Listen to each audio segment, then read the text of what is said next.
안녕하세요, 김사현입니다. 자, 오늘부터 본격적으로 기업가치평가 부분으로 들어가 보죠. 기업가치평가라는 말을 하면요, 필연적으로 쫓아붙는 게 바로 주식가치평가예요.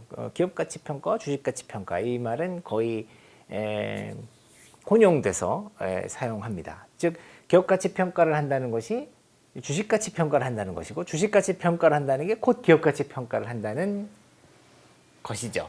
왜 그러냐 하면 이렇게 재무상태표를 놓고 보면 완벽하게 연관이 되어 있습니다. 자, 일단 보시다시피 이제 여기서부터 나오는 모든 재무상태표는 지난 시간에 배웠던 파이낸스상의 재무상태표로 변형이 되어 있어요. 뭐 유동자산, 비유동자산 이런 거 없고 투하자본과 비영업용 자산으로 항상 구분이 되어 있고 타인자본, 자기자본의 형태로 구분이 되어 있습니다. 자, 이 빨간색 바로 투하자본과 비영업자산, 그 파이낸스상의 자산 전체 요 밸류를 우리가 기업가치라 그래요. 영어로 enterprise value, firm value 이렇게 부릅니다. 자, 요 빨간색의 가치를 기업가치라고 하고요. 거기서 타인자본을 제외한 나머지 자기자본의 가치를 우리가 주식가치, 영어로 equity value라고 표현을 합니다. equity value. 자, 여기서 enterprise value와 equity value 이 두 가지 개념이 나오죠. 분명히 구분이 되죠. 하나는 자산의 가치, 자산의 총 밸류고요. 하나는 자기 자본의 가치입니다. 근데 하나가 결정되면 하나가 따라서 결정돼요. 타인 자본 가치는 거의 픽스가 돼 있거든요. 타인 자본 가치는 남한테 줘야 되는 의무니까 얼마 갚아야 된다는 딱 의무가 정해져 있기 때문에 이 밸류가 항상 거의 흔들리지 않습니다. 그러니까 요거와 요거는 그러니까 기업 가치, 엔터프라이즈 밸류에서 타인 자본 가치를 빼면 에쿼티 밸류가 되고 거꾸로 에쿼티 밸류에서 타인 자본 가치를 더하면 엔터프라이즈 밸류가 되고 이런 관계에 있다라고 보시면 돼요. 자, 주식 가치를 평가하는 방법, 주식 가치를 평가하는 방법, 기업 가치 평가도 같은 얘기라고 했는데 일단 주식 가치 평가에 포커스를 맞춰서 제가 말씀을 드려보면 주식 가치 평가를 하는 종류가 크게 두 가지로 나눕니다. 하나는 왼쪽에 있는 본질 가치 접근법이고요. 두 번째가 오른쪽에 있는 시장 가치 접근법이에요. 이렇게 두 가지가 있습니다. 본질 가치 접근법은 뭐냐? 자, 가치의 평가를 자산의 가치에서 출발을 합니다. 즉, 투하자본과 비영업자산으로 구분되는 이 차변의 가치가 얼마냐, 자산의 가치가 얼마냐를 먼저 계산하고 거기서 타인자본 가치를 차감하여 그 결과값으로 자기자본 가치를 구하는 것을 본질가치 접근법이라고 해요. 즉, 왜 본질가치 접근법이라고 하느냐? 주식가치의 본질이 회사의 자산가치, 엔터프라이즈 밸류에서 회사 기업가치에서 나온다고 보는 거죠. 기업가치를 먼저 평가하고 그걸 통해서 그 결과값으로 자기자본 가치를 구하는 방법이에요. 반면 시장가치 접근법은 그렇지 않습니다. 이 왼쪽에서 출발하지 않아요. 차변에서 출발하지 않고요. 막바로 자기자본으로 가서 이 자기자본이 시장에서 얼마에 거래되고 있는가라는 것을 가지고 이 가치를 판단하는 겁니다. 상장회사의 경우에는 우리가 지지난 시간에 아닌가요? 3번쯤 전 시간에 배웠죠? 유통된다고요. 이제 이 주식이 유통이 되잖아요. 시장에서. 그 시장에서 유통되는 가격이 바로 시장 가치예요. 그 주가는 시장에서 수요와 공급에 의해서 결정됐지. 왼쪽을 계산해서 빼가지고 이렇게 계산된 게 아닙니다. 사람들이 주고 사고 받는 호가에 의해서 결정된 거예요. 그렇게 결정하여 결정된 시장의 가격을 그대로 가져오는 것이 시장가치 접근법입니다. 근데 말씀드렸지만 상장회사는 대한민국에도 한 2,000개밖에 되지 않아요. 대부분의 회사는 상장회사가 아닙니다. 비상장 회사예요. 그럼 비상장 회사의 시장 가치는 어떻게 하느냐? 요 밑에 적혀 있죠. 유사한 기업, 유사한 상장 기업 주식이 시장에서 얼마에 거래되는가를 찌그러졌네요. 얼마에 거래되는가를 갖고 그거에 근거해서 비상장 회사의 가치를 평가하는 방법이 시장가치 접근법이에요. 비상장 주식의 경우에는 그렇습니다. 즉 비상장사 주식은 거래가 되지 않아요. 하지만 이 회사랑 비슷한 회사의 상장 회사가 거래되는 게 있으니까 비교해 보면 우리가 만약 상장 회사라면 이 정도 가치가 되겠다라고 추정하는 방법입니다. 이게 비상장 회사의 주식 가치를 평가할 때 있어서 시장 가치 접근법을 이용하는 방법입니다. 이제 이게 이제 주식뿐만 아니라 어떤 물건의 가치를 먹일 때 예를 들어 부동산이다라고 해보죠. 부동산 같은 경우에도 내가 땅을 사려고 해요. 땅을 사려고 할 때 이 땅의 가치를 판단하는 게 두 가지라는 거예요. 그게 뭐냐? 이 땅을 갖고 내가 이 땅을 개발해서 여기다 아파트를 올리든 공장을 짓건 해서 돈을 총 앞으로 얼마나 벌 거니까 이 땅이 나한테 줄 수 있는 가치가 이만큼이야.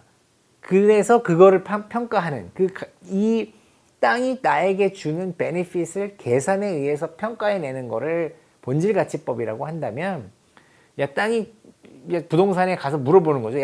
얼마짜리야? 거래가가 얼마야? 주변 시세가 얼마야? 이렇게 해서 이 가격을 결정하는 거를 시장가치 접근법이라고 한다는 거죠. 이 두 가지 방법이 크게 존재합니다. 자, 주식가치 평가 방법을 아까 말씀드렸듯이 본질가치와 시장가치로 나누어 평가할 수 있어요. 자, 이 본질가치법을 또 두 개로 나눌 수 있습니다. 순자산가치 평가법과 수익가치 평가법으로 나눠요. 각각이 뭐냐는 좀 이따 말씀을 드릴게요. 이 하는 구체적인 메서덜러지가 되게 많습니다. 여기 보면 영어로 쭉 나오는데 이런 방법들이 각각 존재합니다. 이 중에서 대표적인 것들을 조금 이따가 볼 거예요, 우리가.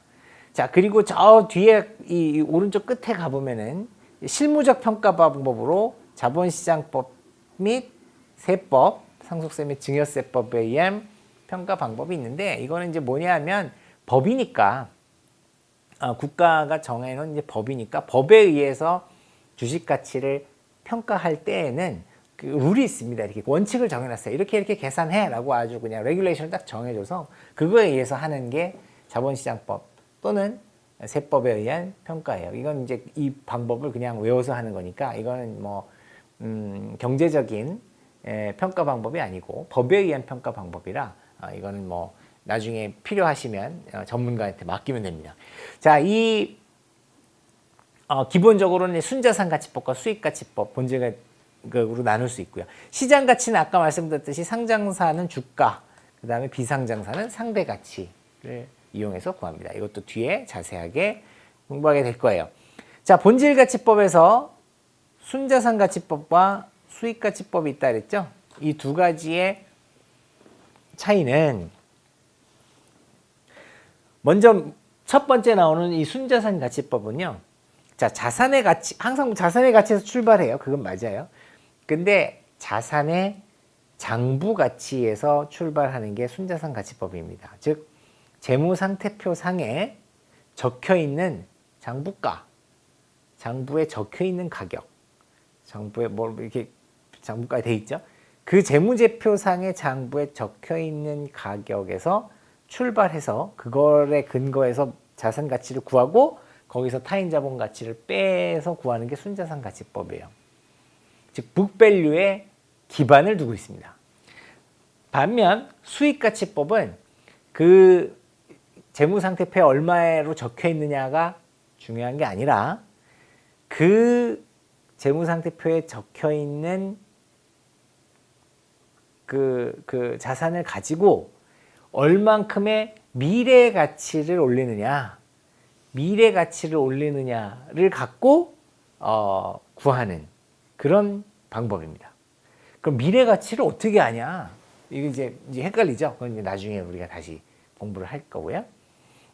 자, 이 자산의 미래 가치를 구할 때 이제 우리가 앞에서 보았던 투하 자본과 비영업 자산으로 나누어서 각각 구해요. 그래서 투하 자본이 이제 기본적으로는 목적 사업에 투입되는 자본이잖아요. 그러니까 이 투하 자본은 이 얘를 가지고 뱅글뱅글 돌려서 미래에 얼만큼 많은 수익을 창출하느냐를 가지고 구한 가치가 여기 나오는 영업 가치입니다. 영업 가치. 이건 투하 자본, invested capital로부터 나오는 invested capital로부터 나오는 미래 가치예요. 이거는 계산에 의해서 나오고요. 자, 그 다음에 비영업 자산의 가치. 요 비영업 자산의 가치는 얘가 창출하는 미래 가치를 뭐 계산해서 그렇게 하지 않아요. 이거는 영업이 아니기 때문에, 목적 사업이 아니기 때문에 그렇게 추정하지 않고요. 이거는 비영업 자산의 가치는 지금 현재의 이 비영업 자산의 시가입니다. 이걸 지금 처분하면 얼마 정도의 캐시인을 할 수 있는가를 갖고 계산해내는 게 이 바로 비영업 자산의 가치예요. 즉 영업 가치는 투하 자본, invested capital에서 나오는 가치, 그다음에 비영업 자산의 가치는 비영업 자산의 지금 현재 시가, 매각 가격 이렇게 생각하시면 돼요. 자, 요 두 개의 합이 이제 자산의 미래 가치고요. 자산의 미래 가치고 거기서 타인 자본 가치를 뺍니다. 그러니까 순자산 가치와 투입 가치는 자산의 가치를 구해서 타인 자본 가치를 뺀다는 것에서는 동일하나 본질 가치법이기 때문에 자산의 가치에서 타인 자본 가치를 빼서 구하는 건 동일하나 하나는 장부 가치를 가지고 구하는 거고요.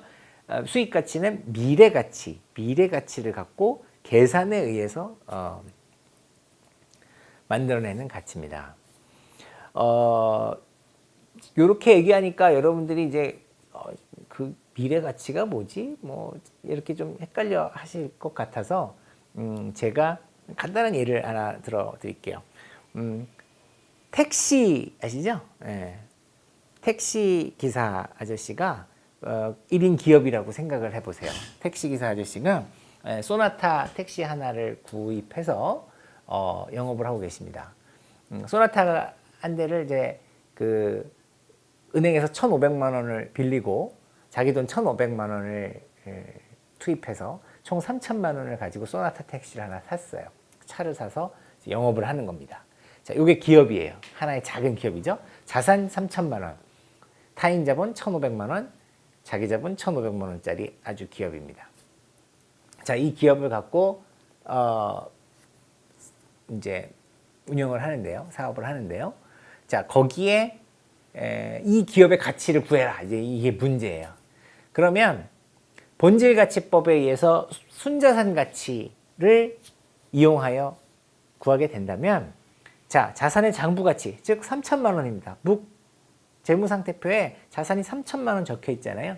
이 3,000만 원을 근거로 3,000만 원에서 타인자본 가치 1,500만 원을 빼서 순자산 가치 1,500만 원이구나. 이렇게 계산하는 게 이제 순자산 가치법이에요.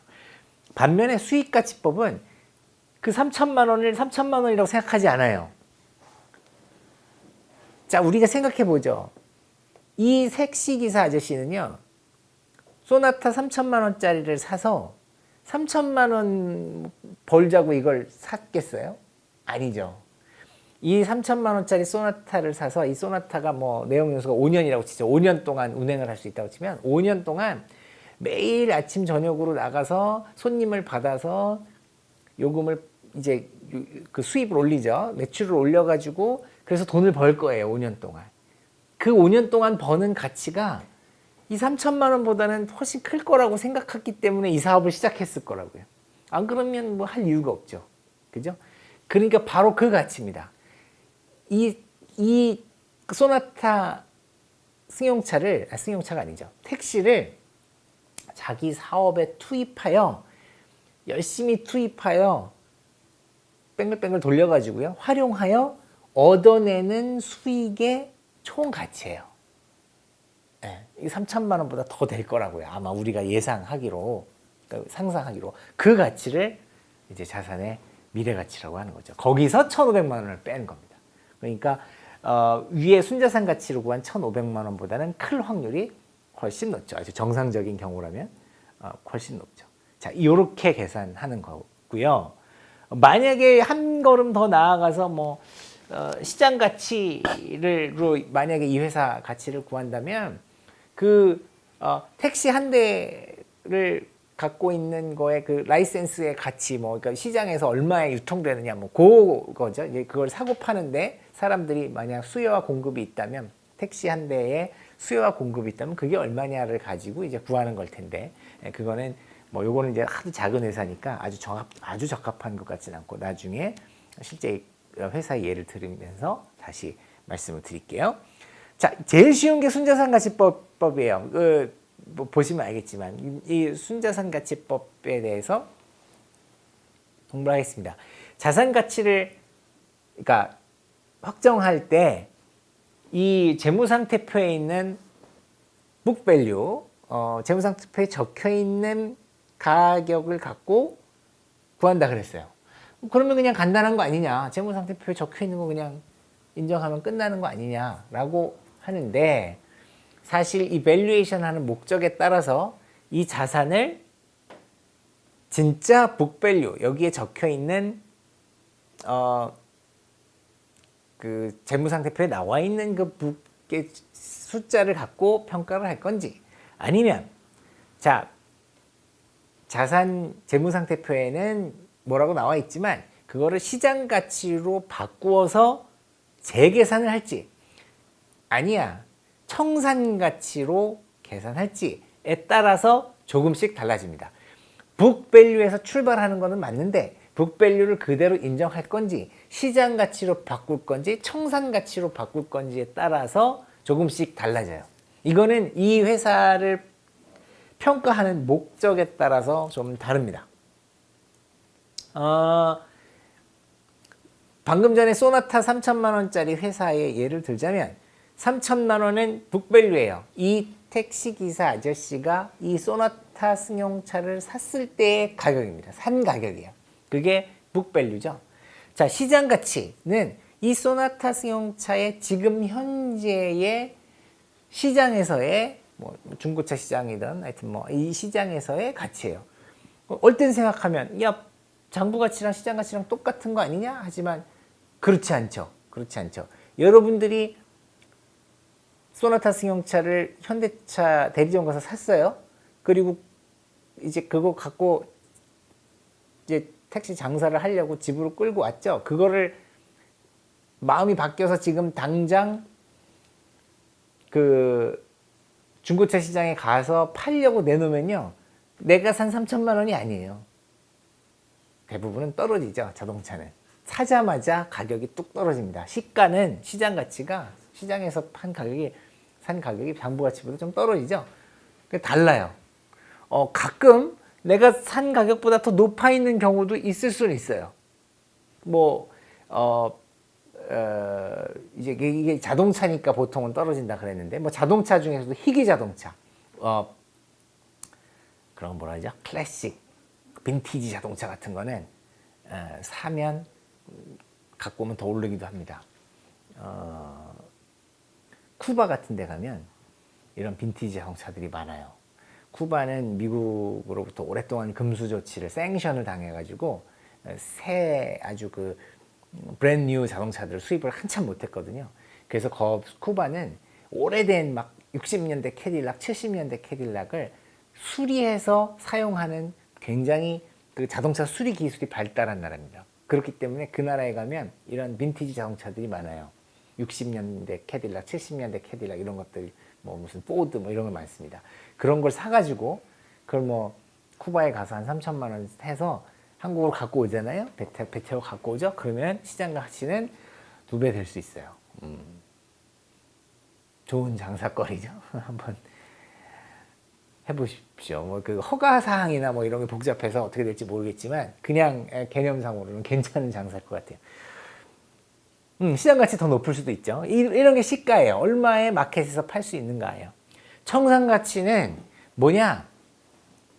제한이 있습니다. 뭐냐면 지금 그러니까 청산이라고 하면 지금 당장 이걸 팔아버렸을 때 내 손에 쥐어지는 가격이야. 급히 팔아버렸을 때. 그게 청산이죠. 바로 딱 스톱하고 바로 나가서 팔았을 때의 가격이에요.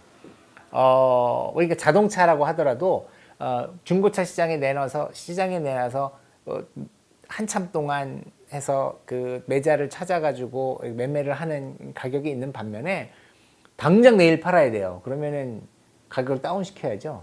그래서 다운을 시켜서 팝니다. 그러니까 청산 가치는 시가보다 훨씬 낮죠. 자동차는 시장이 그래도 활성화되어 있으니까 좀 시장 가치와 청산 가치의 갭이 낮은 편인데 대표적으로 이게 차이가 많이 나는 거는 부동산이에요. 땅 같은 거. 땅 같은 거를 이제 예를 들자면 이제 이게 이 자산이 이 자동차 아까 같은 소나타 자동차가 아니라 부동산 땅이다라고 하면 땅을 산 가격이 장부 가치입니다.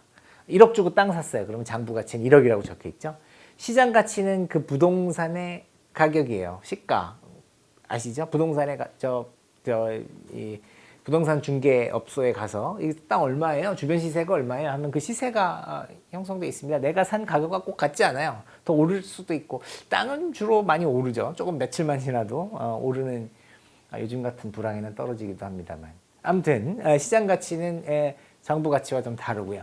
청산 가치는 또 완전히 다르죠. 그죠? 여러분들도 아파트 같은 거 급매로 나오는 것들 이런 것들 아시잖아요. 빨리 팔아야 돼요. 내가 지금 뭐 은행빚이 쫄린다거나 뭐 아버님 병원비를 조달해야 돼서 빨리 팔아야 된다라고 하면 싸게 내놔야 됩니다. 부동산 같은 경우에는 한 20, 30%, 많게는 40%까지 다운을 시켜야 빨리 팔 수가 있어요. 급매로. 그 가격이죠. 자, 이렇게 종류에 따라서 자산 가치를 구하는 게 달라져요. 일반적으로는 이 장부 가치를 갖고 구하죠. 근데 가끔 이 목적이 좀 다른 경우가 있습니다. 이 회사를 사가지고 빨리 청산해야 되는 이런 경우도 있고요. 또 시간을 갖고 여기 있는 자산을 정리해 하겠다라는 그런 목적을 가질 수도 있고 이 회사를 바라보는 평가를 하는 목적에 따라서 좀 다른 기준을 정할 수가 있습니다. 자, 이렇게 평가하는 게 순자산 가치법인데, 근데 이제 보통 이제 우리가 지금 밸류에이션을 하고 있잖아요. 기업 가치를 평가하는 거예요. 기업 가치를 평가하는 거에 아주 대표적인 과정을 우리가 어떤 기업을 사려고 한다고 한번 생각을 해보죠. 내가 이 회사를 사려고 해. 얼마에 살까? 이제 이 가격을 알아보기 위해서 가늠을 하는 건데, 보통 우리가 이제 M&A라 그러죠. 회사를 사는 거를. 사려고 했을 때, 어떤 회사를 사려고 했을 때, 그 밸류에이션을 이 다양한 방법으로 하게 됩니다. 꼭 여기에 나오는 밸류에이션 방법 중에 하나를 하는 게 아니라 다양한 방법으로 가치를 내서 평가를 하게 돼 있는데 그 중에 거의 맨 처음 하는 게 바로 이 순자산 가치법에 의한 평가예요. 내가 어떤 회사를 인수하겠다라고 하면 무조건 이 순자산 가치법에 의한 평가를 맨 처음 하게 돼 있습니다.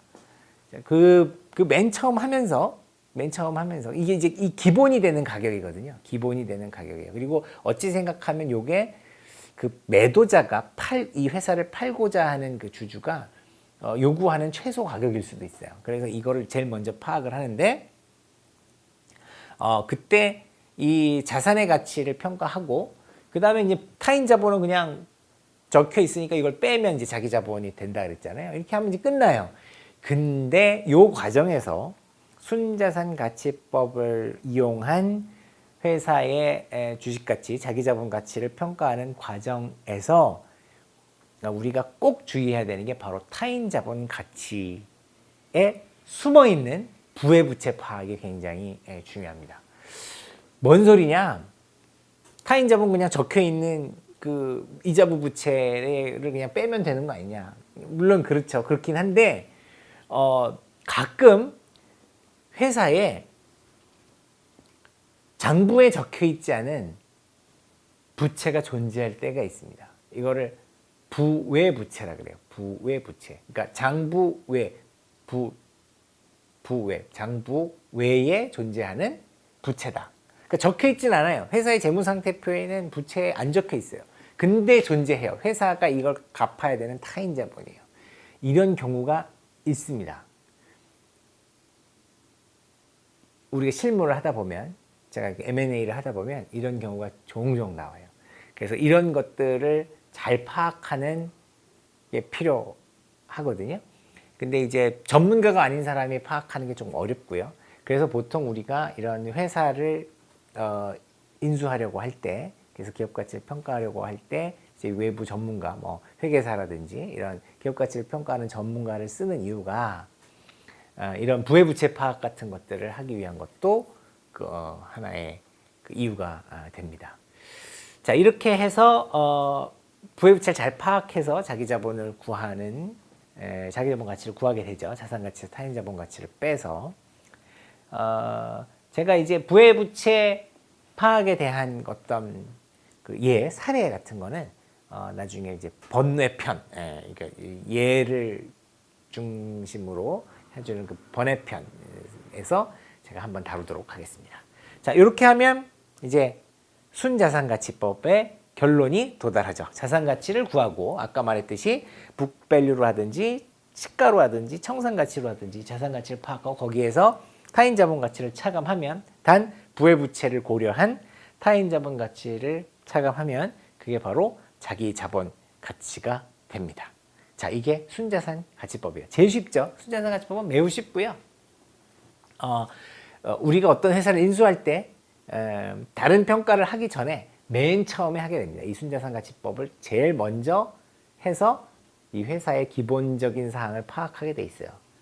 그래서 그거를 우리가 이제 Financial Due Diligence 과정이라고 이렇게 하는데, 아무튼 그 과정을 통해서 이 순자산가치법에 의한 순자산가치, 자기자본가치를 먼저 파악하게 됩니다. 자, 여기까지는 쉽고요. 이제 요 다음부터 이제 좀 어려워져요. 오늘은 기업가치평가 또는 주식가치평가의 구분과 어떤 종류가 있는지와 그 중에 제일 쉬운 순자산가치법에 대해서 알아봤습니다. 다음 시간부터 조금 더 어려운 수익가치평가법이라든지 상대가치평가법이라든지 하는 이런 다른 방법들을 다루도록 하겠습니다. 감사합니다.